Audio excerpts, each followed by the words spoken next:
حضرات ایک بہت ہی ضروری مسئلہ سماعت کریں. اگر بلا عذر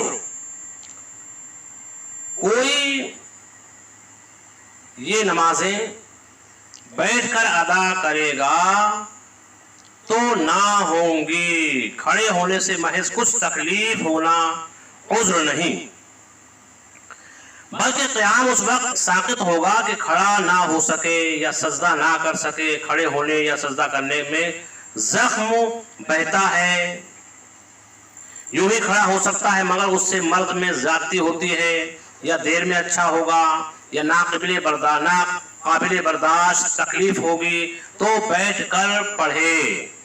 اگر عصا یا بیساکھی، خادم یا دیوار پر ٹیک لگا کر کھڑا ہونا ممکن ہے تو فرض ہے کہ کھڑا ہو کر نماز پڑھے. اگر صرف اتنا کھڑا ہونا ممکن ہے کہ کھڑے کھڑے تکبیر تحریمہ کہہ لے گا تو فرض ہے کہ کھڑا ہو کر اللہ اکبر کہہ لے، اور اب کھڑا رہنا ممکن نہیں تو بیٹھ جائے.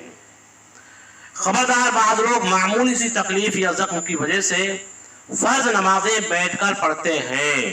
وہ اس حکم شرعی پر غور فرمائیں جتنی نمازیں قدرت قیام کے باوجود بیٹھ کر ادا کی ہوں ان کو لوٹانا فرض ہے. اسی طرح ویسے ہی کھڑے نہ رہ سکتے تھے مگر عصا یا دیوار یا آدمی کے سہارے کھڑے ہونا ممکن تھا مگر بیٹھ کر پڑھتے رہے تو ان کی بھی نمازیں نہ ہوئیں، ان کا لوٹانا فرض ہے. عورتوں کا بھی یہی حکم ہے. بعض مساجد میں کرسیوں کا انتظام بھی ہوتا ہے، بعض بوڑھے وغیرہ ان پر بیٹھ کر فرض نماز پڑھتے ہیں، حالانکہ چل کر آئے ہوتے ہیں. چل کر آتے ہیں، نماز کے بعد کھڑے کھڑے بات چیت بھی کر لیتے ہیں. ایسے لوگ اگر بغیر اجازت شرعی بیٹھ کر نمازیں پڑھیں گے تو ان کی نمازیں نہ ہوں گی. کھڑے ہو کر پڑھنے کی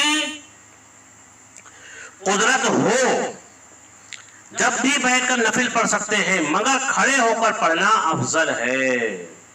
حضرت سیدنا